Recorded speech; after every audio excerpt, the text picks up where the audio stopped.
It's really interesting to think about letting go, this concept of giving control to get control, which is the topic of today's conversation. I am your host, Jessica Dewell of Red Direction. Today, talking with me is Iva Ignjatovic.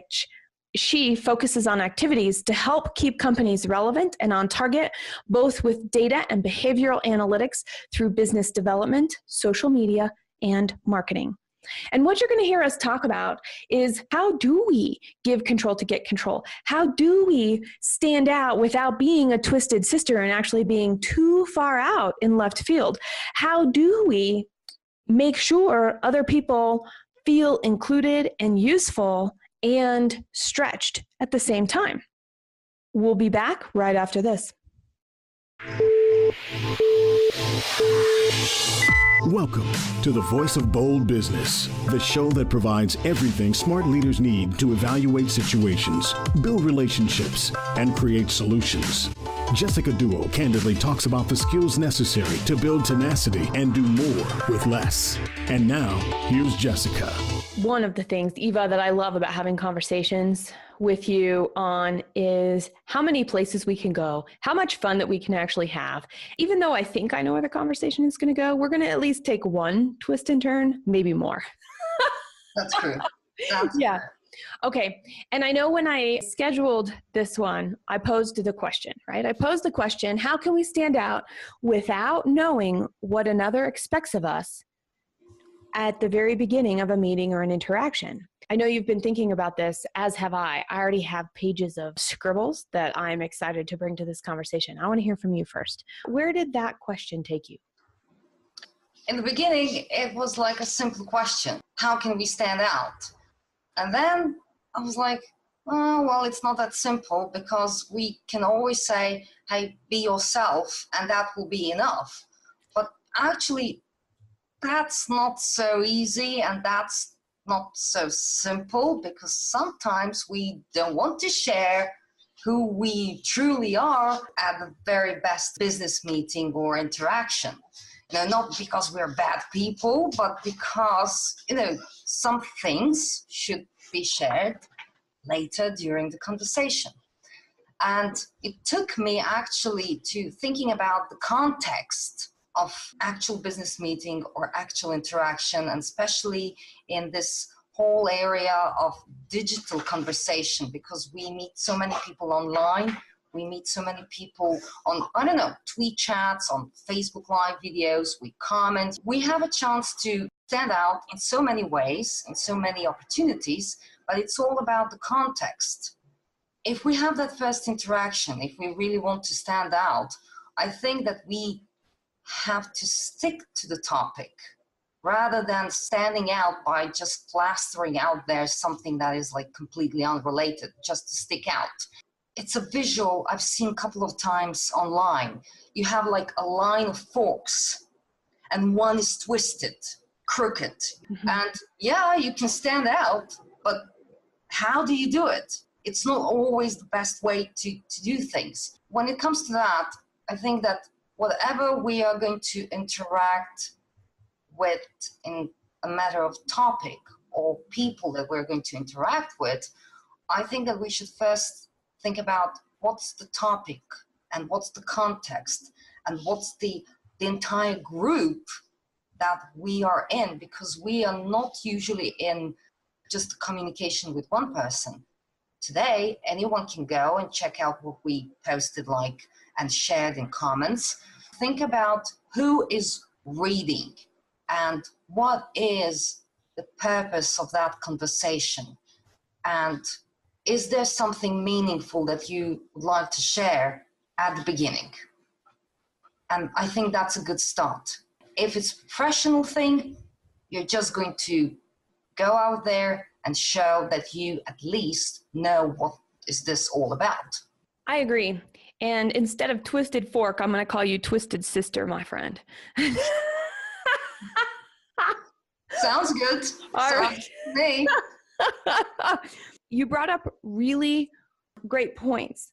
Being ourselves, yet not standing out. Understanding what the purpose of the topic is and figuring out what assumptions we might be making, the assumptions the other people might have, and then just showing up with the intention to figure out, okay, here's what we said the meeting was about, and looking and listening for the cues to find out, do we get it, do we not?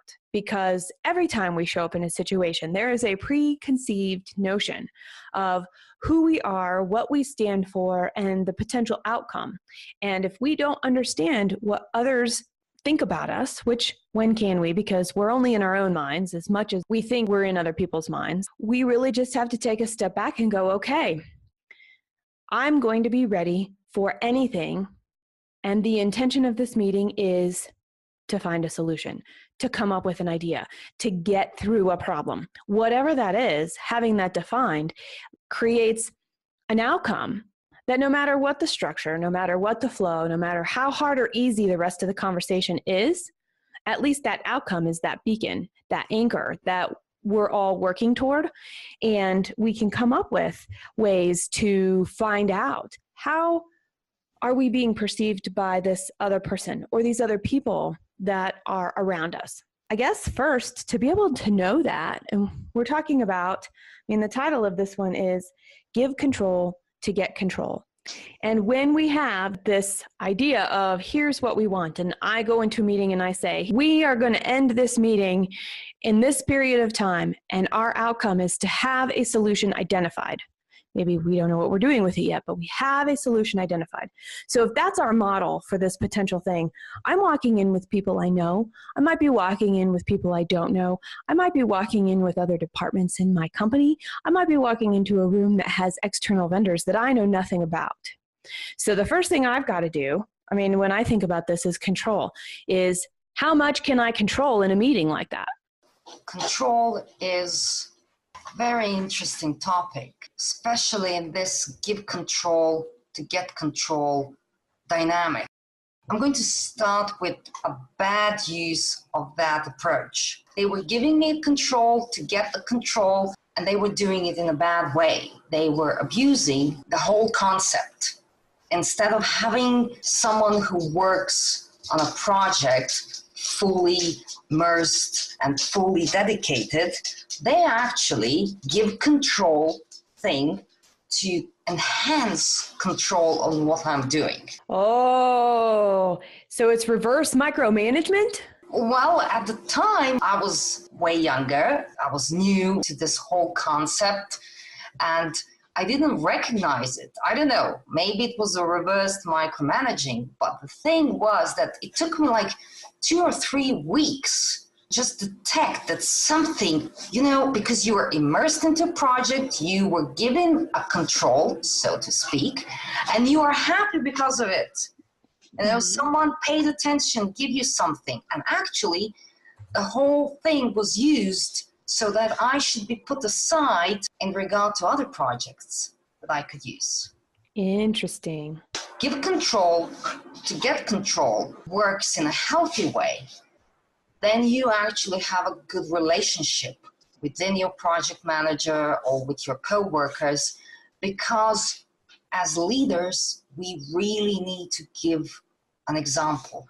If we want trust from other people, if we want them to respect us, then we can't hold on to control in this bad micromanaging way. You need to show them trust so they can trust you back and come at a crucial moment and say, look, either we have a problem or I want to share this special step in the assignment. It's a different bond when you give away your control to get it.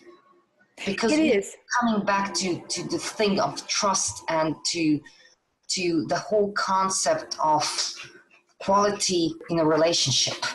It impacts every single relationship we have and every single interaction, whether we know somebody really well and they know all of our warts, or we don't know them because we just met them, or we're actually making eye contact as we walk down the street and just see somebody. I also agree that it starts with trust, and recognizing that it impacts interactions is a great precursor to trust, to giving control. So I'm going to go back to that example I had of if I'm walking into a meeting and the purpose of the meeting is to find a solution.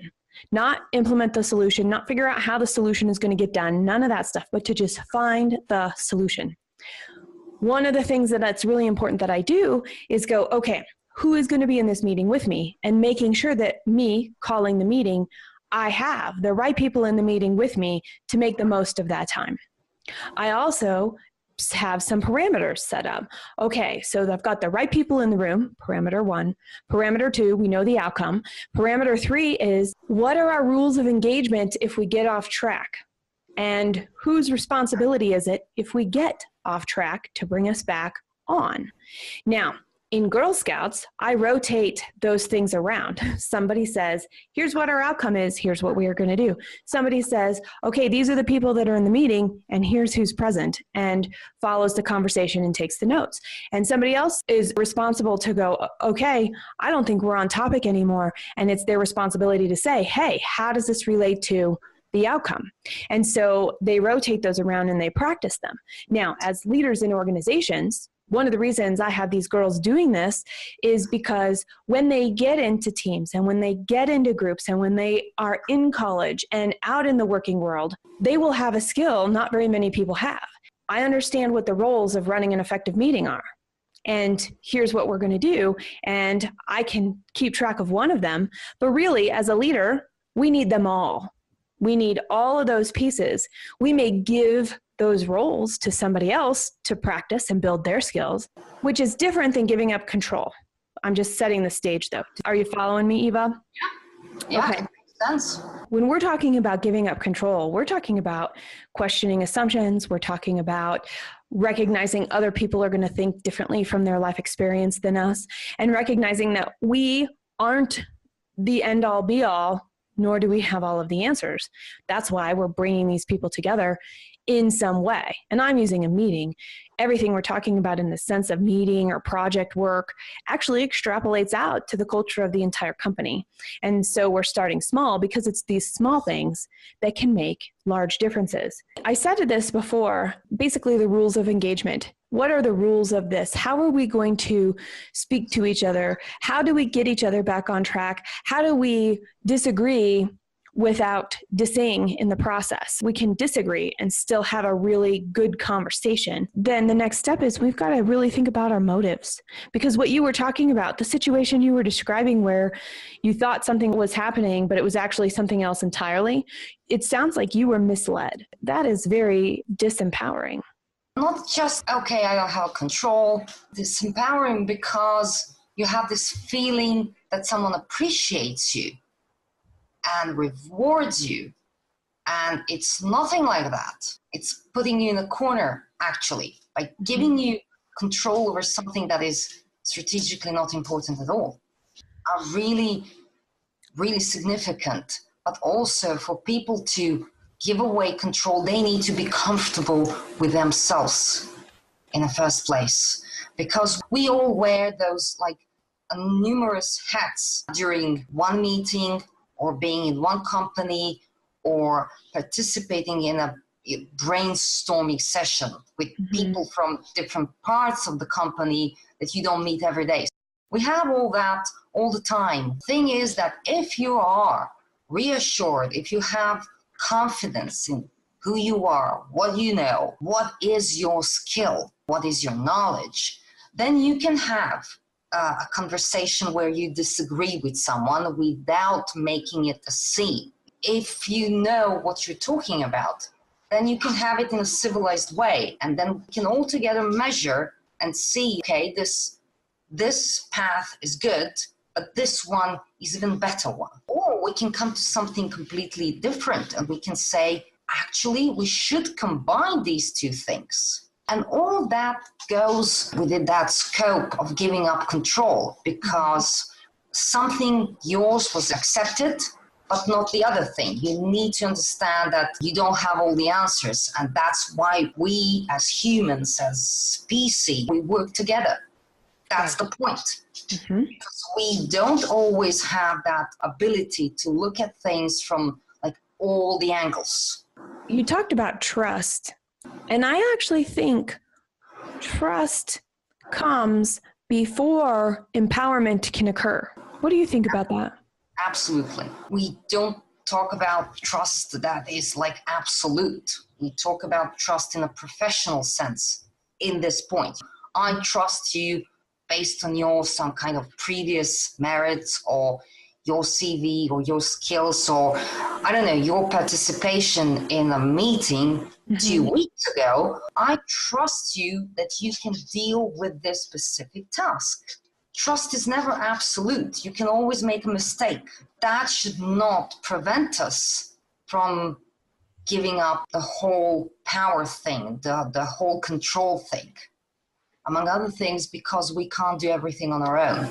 We need to delegate. Good leaders know how to give control, delegate things, pick people, and still be around, but not as control freaks. They will not position themselves as someone who is just hovering around.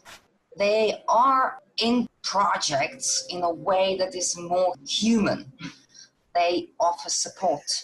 Even when they delegate, even when they give their control to someone else, they provide the whole project with their support. And not just project, people in it. You are listening to the Voice of Bold Business Radio, where I am talking with Iva about giving control to get control. And a part of that is standing out and still fitting in, understanding what we have control of, and figuring out the elements of trust so that we can put our best foot forward. And whether we are the ultimate boss or somewhere in the middle, or even in our first entry-level position, we have a concept of what it means to empower and to be empowered. Not to tackle a tiny subject or anything, Eva. No pressure there. None. Yeah, none at all. I was actually thinking, how do I show up? And how do I stand out? Well, there are a lot of things that are very prevalent that are the first foot forward that people will think about and they'll remember when I'm gone. People know I'm going to do what I say I'm going to do. People know that I'm going to communicate when communication needs to occur. Now, the first, if I'm trying to be very specific and very poignant and very serious, I have to remember I'm not a super serious person. So trying that on makes people go, man, she must have been having a bad day. So that's actually somewhat recognizing and being comfortable in my own skin going, all right, how do I serious without being serious? And then the other part of that, the second thing that I was saying was, I know what I'm really good at and I know what I'm not really good at. And I just have to hold myself accountable in the sense that, okay, some people need communication when things are going well as often as when things are not going as well. For me, I'm like, okay, cool. Things are in flow. Everything is going in their place. Everything is moving forward. And I just let people run. And I'm just checking in once in a while. Some people really don't like that. So if I show up to a situation, if I'm adding somebody to the team, if I'm working with a new vendor, and I think everything is going great and there's no communication from me, people freak out. They think I've fallen off the face of the earth. And no, I haven't. I just think everything's okay, because if it's not, I should not be coming to you to find the answer. You should be coming to me to tell me said things so we can work on it together.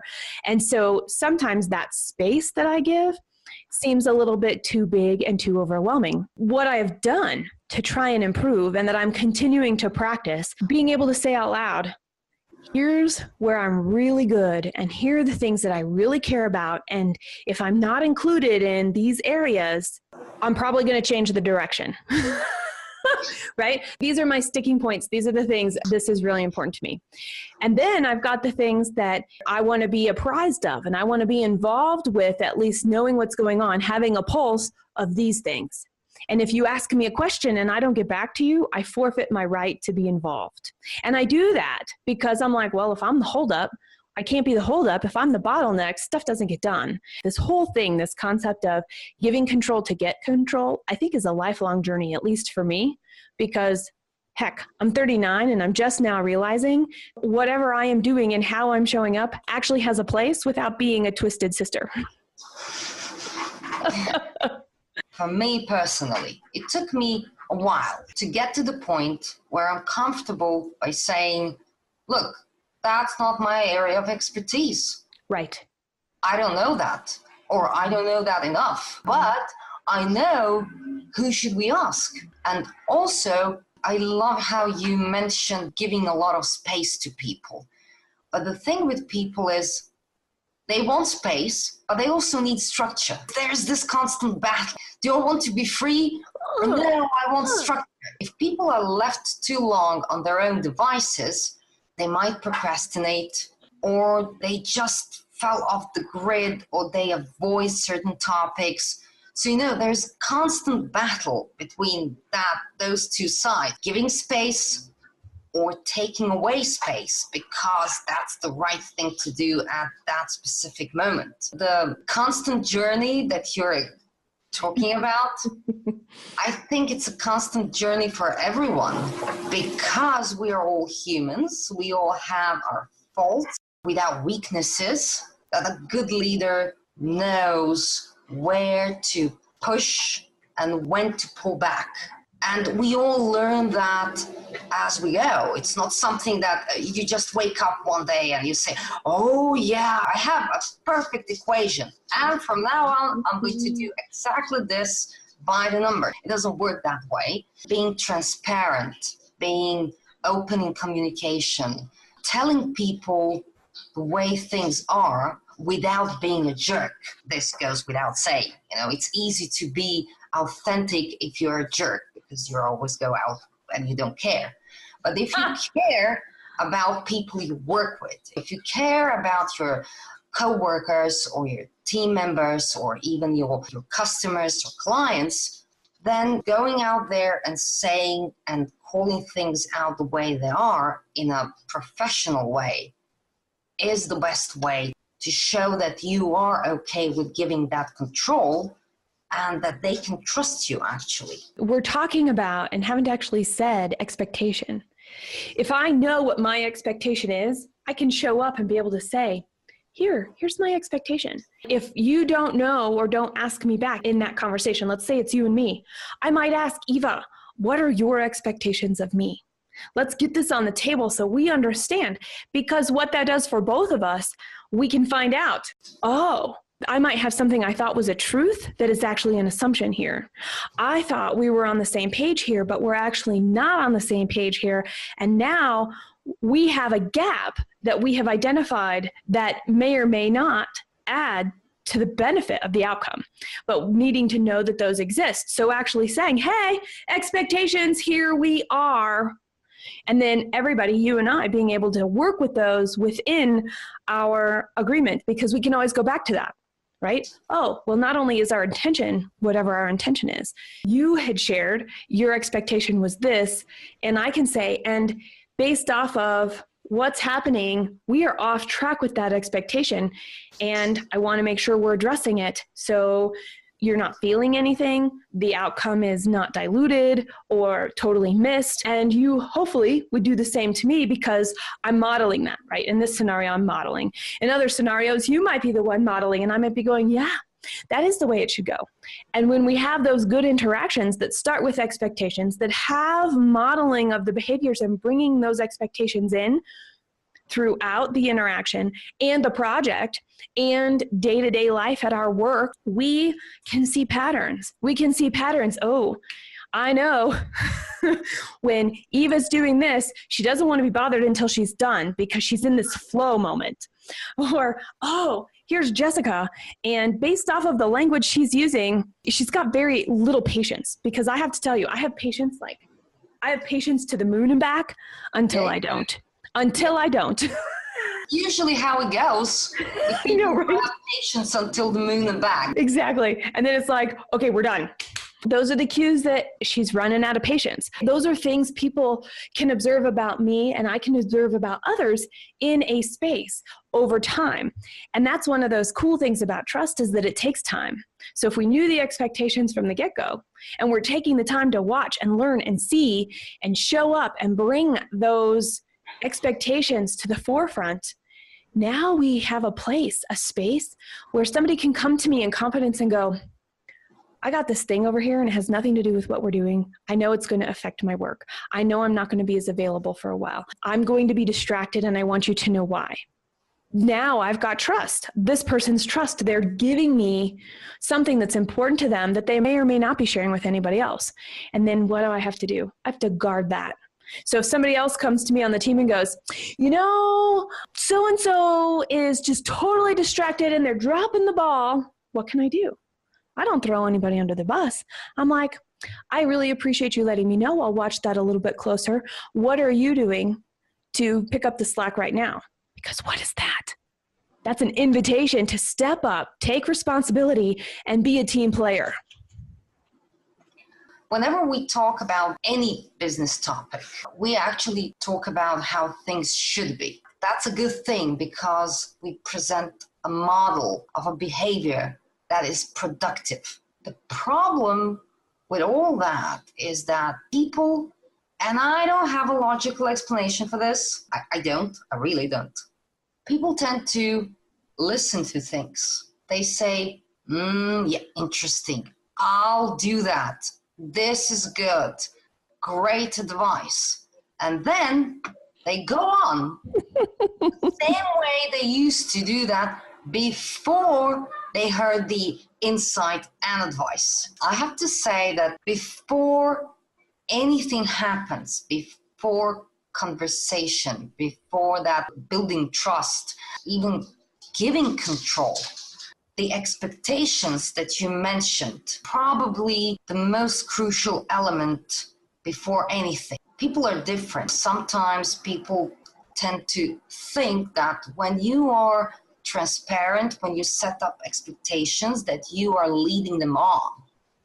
Not because they are bad, but because they had bad experiences before. Now I'm going to totally switch gears. As you were talking, I was thinking about this concept. Okay, so for example, I'm going to go to my house and how we hold space in different ways for different situations, and yet they can all apply.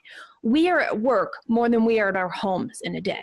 And we're with other people outside of our families in a day, a lot more. Yet we think that the way we do our home and the way we do our work is different. So I'm going to use this example because it requires consistency and time, and it was definitely not instantaneous. When my son Carter was about 18 months to 2 years old, at like 5 o'clock, 5:30, 6 o'clock in the morning, which I'm like, well, that's kind of cool. Yet I was waking up at 5 or 5:30 or 6 to be able to exercise, have some self-time, be able to meditate, whatever I wanted to do. I wanted it to be that space, that hour from 6 to 7, my time. Now I have a kid coming in and interrupting my time. You know, I talked to Ryan, my husband, about it, and I said, I think 7 o'clock is this time. So we've got to work on figuring out how do we have Carter, even if he's awake, to stay in his room until 7 o'clock so that he can do his own thing and have his own space, and I can do my own thing and have my own space. So I am sane and I have patience to the moon and back every day. I came up with a plan. He's like, yeah, sure. Okay, that makes sense. Because on the days that Ryan has to be on duty, he's like, yeah, I don't want to wake up before 7. I mean, seriously, right? We're morning people or we're not. The first thing we did was we got a clock and we wrote out the 7 o'clock on top, and we taped it to the top of the clock. And we said, when that first number is a 7, you can come out of your room. And so he had a clock, he had the number, because, you know, he's 2. He didn't know any of that stuff, but he could see, he could associate, he could see the pattern in the clock and make sure that they matched. He could do that. So every day for a month, sometimes 20 times a day, I gave up my month of mornings. And this was very worth it of, oh, Carter, good morning. I'm going to give you this hug. Hello. What time is it? So we'd look at the clock and we'd be, oh, it's only 6 o'clock still. So we'd hold hands and he'd toddle all the way back up to his room. And sometimes he'd lay back down. Sometimes he'd play. And first it was like 20 or 30 times in an hour. So one time it was once a minute for an hour, right? This is time consuming. It's frustrating and it takes a lot of energy. However, by the end of that month, it was like, oh, how interesting. Okay, he's getting up. And then for a while, he just wanted my attention, right? Oh, good morning, Mama. I got all this love from you. Yay. But then he figured it out because I made a big deal at 7 o'clock. I'm like, okay, it's 7 o'clock. If he was up, okay, it's 7 o'clock. And I'd give him a big hug and it would be great and it would be happy at 7 o'clock. And then you know what? After, like I said, about a month, I heard him wake up. I heard him look at the clock and I heard him stay in his room awake for the last 10 minutes or whatever. He woke up 10 minutes before 7. And he came out when he realized it was 7:00, which of course, when you're 2 and you're playing, turned out to be like 7:15. Who cares? Doesn't matter. He was having a good time. He was happy. He did it. I had my hour. I heard what was going on, and we succeeded. So it was a non-wavering structure of an expectation. We set an expectation. 7:00 is the time you may come out of your room. And we spend less time at home. So if we held something that was really important, if we set an expectation around a project, like risk taking, I want to be involved in this, this, and this. I must be involved in this, this, and this. Cool. Now you're teaching your team what those things are. And it only takes 1 or 2 projects, and they're doing it on their own. They're like, oh, we get it. And you're like, oh, we get it. If you're not the leader of the team, that's okay. You can't set the example for holding the expectation. You can still be a role model for the actions to take in a group, even if you're not the leader. After a project or 2, people will get into the group. They will just start moving. But you brought another good point. When you take that 7 on a clock, it's a documented process. For Carter, that was just one tiny number. Process and the principle is the same. Yes. It has to be documented. Yes. Because in times of insecurity, or when people are not sure, or when you change members of the team, they can always go back and take a written structure, a written process, documented one, and they will fit in way better and faster than without it. So when you have a written process and somebody, hello, us business leaders, hold the structure and are kind and respectful and supportive and repetitive, I mean, seriously, 60 times in 60 minutes, that is some serious repetition. And to do that with a smile on your face, knowing that this is where we're going, and every day it gets a little less, you see that progress, holding that space, that's personal development of not only yourself, it's personal development of every single one of your people. Because here's what Carter does now. If he wakes up before 7, he's building with Legos, he's reading a book, he's maybe getting dressed and getting around, who knows? But he's got space and he can do whatever he wants in that space. So not only it's a container for here's how we function, it is a container for exploration and being able to do whatever we can within this structure that's been created. And I think that's important for risk taking. It's important for decision making. And all those things are empowering. Comes down to empowerment. And you know what? I think that, well, from time to time, employees need to be spanked, not physically. In the United States, Eva, I almost lost my teeth through my nose. In the United States, that is not politically correct anymore. No. So what I mean, when I say spank, I mean actually like sometimes people, including leaders, so we talk about the whole level of people, they need to be snapped out. You just say, like, right. Let's get back to the basics. You got to watch out, because if you do that too much, you become a shouty boss. If you do that all the time, it loses any type of merit. There is no meaning into it. But from time to time, I think that's just that kind of like, snap it out. Sometimes people like to complicate things. And when I say people, I really mean leaders as well. They overwork, overthink things. And to snap them out of that state of constant not having a focus on what is in front of us can be a really good approach, especially with time-sensitive things. Sometimes you just take that control back and say, okay, people, I'm not asking you to split an atom. We just need to sort this out. One thing. Let me hear what you have to say, each of one of you, like what is going on. And let's see where we have an issue or a problem. And that's also giving a control. Yes. Because you're giving them control to share what's on their minds. Being firm, but at the same time, soft. It can be done.